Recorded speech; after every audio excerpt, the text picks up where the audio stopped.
फ्रीन season 2 का episode 1 finally आ चुका है एंड आज मैं आपको वही हिंदी में एक्सप्लेन करने वाला हूँ।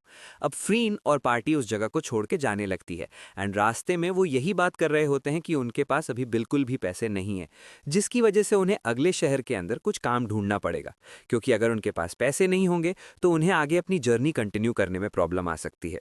तभी फ्रीन को अचानक से कुछ जाना पहचाना फील होता है। अब वो इस बुढ़े अंकल को राइड के लिए थैंक यू बोल के आगे जाने लग जाते हैं। उसके कुछ टाइम के बाद में हमें सुबह का सीन दिखाया जाता है, जहां पे स्टार्क फिशिंग कर रहा होता है, बट उससे एक मछली भी नहीं पकड़ी जाती। कैसे तैसे करके वो एक इतनी बड़ी मछली लाता है जिसे खाने से एक बंदे का पेट भी नहीं भरेगा। तभी उसकी नज़र फ्रीन के पास जाती है, जो कि पहली बार सुबह सुबह इतनी जल्दी उठी थी। फन बताती है कि उसने फ्रीन की सुबह जल्दी उठने की तारीफ की थी एंड अभी फ्रीन वहां पे कुछ ढूंढ रही है। लास्ट में उसे वो चीज़ मिल ही जाती है एंड वो एक्चुअल में एक स्टोन होता है, जो कि वो स्टार्क को भी दिखाती है। तभी फर्न नोटिस करती है कि वो अपने मैजिक से आग नहीं जला पा रही। तभी फ्रीन बताती है कि ये एक मैजिक नलिफाइंग क्रिस्टल है, जिसके 3 मीटर के रेडियस के अंदर हम कोई भी मैजिक यूज़ नहीं कर सकते। वो बताती है कि ये बहुत ही ज़्यादा रेयर है एंड एक भी इतना महंगा बिकता है कि हम पूरा बंगला खरीद सकते हैं। बट वो उसे अपनी जर्नी में साथ नहीं लेके जा सकते थे, क्योंकि कभी भी उनके ऊपर अटैक हो जाता तो वो इसकी वजह से अपना मैजिक यूज़ नहीं कर पाते। बट उसे फेंकने से पहले फ्रीन उन्हें एक और चीज़ दिखाना चाहती थी। अगर उस क्रिस्टल के ऊपर बहुत सारा माला डाला जाए तो वो बहुत ही ज़ोर से चमकने लग जाता है। अब वो वहाँ से अगले गांव के लिए निकल जाते हैं एंड फ्रीन स्टार्क को बताती है कि हम एक वॉल्केनिक एरिया के पास जा रहे हैं, जहाँ पे हमें हॉट स्प्रिंग्स भी मिलेंगी। बट तभी चलते चलते उनके नीचे की ज़मीन धंस जाती है एंड वो नीचे गिरने लग जाते हैं। पहले तो वो अपना मैजिक यूज़ करने का ट्राई करते हैं, बट वो किसी काम नहीं आता एंड वो नीचे गिर जाते हैं। अब उन्हें पता चलता है कि ये असल में मैजिक नलिफाइंग क्रिस्टल्स के एक केव है। स्टार्क बोलता है अगर हम इतने सारे क्रिस्टल्स अपने साथ लेके जाएंगे तो हम अरबपति बन जाएंगे। तभी फर्न बताती है कि ये one of the hardest materials है एंड इन्हें ना ही काटा जा सकता है ना तोड़ा जा सकता है। अब क्योंकि वो ऊपर तोड़ के जा नहीं सकते थे, इसीलिए वो आगे जाके एग्जिट ढूंढ रहे होते हैं। फ्रीन बोलती है कि इस जगह पे सिर्फ स्टार्क ही अपनी हेल्प कर सकता है, क्योंकि वो दोनों लड़कियां अपना मैजिक यूज नहीं कर सकती। वो चलते चलते बहुत आगे आ जाते हैं, एक जगह पे अपना कैंप लगाते हैं, जहां पे फ्रीन तो घोड़ी बेच के सो भी जाती है। फर्न बताती है कि हमें रास्ते में बहुत सारे जानवरों की हड्डियां मिली थी, जिसकी वजह से फ्रीन सोचती है कि ये एक मॉन्स्टर का अड्डा है। इवन दो फ्रीन बड़े आराम से सो रही, फर्न को यहाँ पे बहुत ज़्यादा डर लग रहा था, क्योंकि वो यहाँ पे किसी का माना भी सेंस नहीं कर सकती थी। तभी उनके ऊपर एक मॉन्स्टर का अटैक हो जाता है एंड जैसे ही फ्रीन की आंख खुलती है, वो बताती है कि ये असल में जहरीला ड्रैगन है।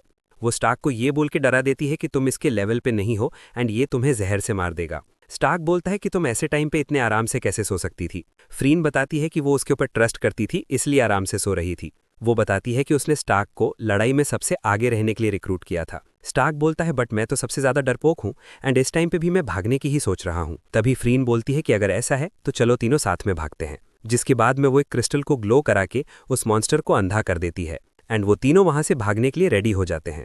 तभी फर्न को याद आता है कि पास्ट में भी सेम ऐसी ही चीज हुई थी हिमेल के साथ। अब स्टार्क बड़ी मुश्किल से उन दोनों को भागते हुए बाहर ले आता है एंड फर्न बोलती है कि यहाँ पे बहुत मजा आया था। वो दोनों तो आगे बढ़ने भी लग जाते हैं, बट स्टार्क बोलता है मेरे खड़े होने की हिम्मत भी नहीं है। अब हमें फिर कुछ टाइम बाद का सीन दिखाया जाता है, जहाँ पे स्टार्क पत्तियां लेके आता है लंच के लिए, बट उसे वहां पे फ्रीन एंड फर्न नहीं मिलती, इसलिए वो वहां से अपनी फिशिंग रॉड लेके फिशिंग करने चले आता है। अब हमें इन दोनों का सीन दिखाया जाता है, जो कि रिवर में नहा रही होती हैं। फ्रीन देखती है कि फर्न अपनी सारी चीज़ों का बहुत ज़्यादा ध्यान रखती है, जिसके लिए फर्न बताती है कि उसने अपनी ज़िंदगी की सारी चीज़ें वॉर में खो दी थी, इसलिए अब उसके पास जो भी बचा है वो उस सब की बहुत ज़्यादा वैल्यू करती है। बट तभी एक्सीडेंटली उसी जगह पे स्टार्क फिशिंग करने के लिए आ जाता है एंड उन दोनों को देख लेता है। अब वो उनसे कुछ टाइम माफ़ी मांगता है एंड फिर खाना खा के वो आगे चल लेते हैं। चलते हुए फ्रीन स्टार्क को बोलती है कि मुझे लगता है तुम हमारी पार्टी में बहुत ज़्यादा अनकंफर्टेबल फील कर रहे हो। स्टार्क उसके बारे में कुछ भी बोल पाता उससे पहले उनके सामने अलग अलग रास्ते आ जाते हैं।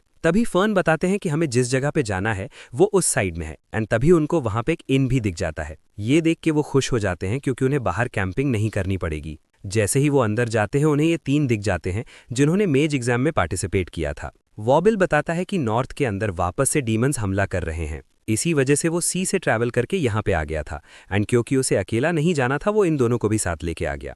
तभी वॉबिल स्टार्क को वापस से अपने ऑफर के बारे में पूछता है। इसके बारे में फ्रीन को कुछ भी नहीं पता था एंड तभी वॉबिल बताता है कि उसने स्टार्क को कहा था कि तुम हमारे साथ 2-3 साल के लिए चल लो एंड हमारी फाइट के अंदर हेल्प कर दो। बट स्टार्क का अभी भी वही आंसर होता है एंड वो फ्रीन की पार्टी को छोड़ना नहीं चाहता था। ये देख के वॉबिल फ्रीन को बोलता है कि मैं इसे कुछ टाइम के लिए अपने साथ लेके जा रहा हूँ। स्टार्क जब उन सबके साथ पार्टी कर रहा था वो बहुत ज़्यादा खुश लग रहा था। एंड यही फ्रीन फर्न को बताती है। उसे लगता है कि उसकी पार्टी के अंदर वो अनकंफर्टेबल फील करता है। अब रात को फर्न स्टार्क के पास में जाती है जो कि बाहर खड़ा होता है। स्टार्क उसे देखते ही बोल देता है कि मैंने वर्बल के इन्विटेशन को ठुकरा दिया है। स्टार्क फर्न को बताता है कि वो किसी भी हालत में इस पार्टी को नहीं छोड़ सकता, क्योंकि जब वो पूरी तरीके से हार मान गया था एंड अपने गांव को छोड़ के भागने की बात कर रहा था, उस टाइम पे फ्रीन एंड फर्न ने ही उसे ताकत दी थी। इसीलिए वो उन दोनों को छोड़ के कहीं नहीं जा सकता। हमें रात का सीन दिखाया जाता है जहां पे फर्न अपने ब्रेसलेट को देख के खुश हो रही थी। अगले दिन दोनों पार्टीज अपने अलग अलग रास्ते पे निकल जाते हैं एंड यहीं पे ये वाला एपिसोड खत्म हो जाता है। सो कैसा लगा ये वाला एपिसोड एंड हमें इसके अलावा और कौन सी एनिमे कवर करनी चाहिए, ये भी आप कमेंट करके बता देना। मैं मिलता हूं आपसे अगली वाली वीडियो में। Thanks for watching.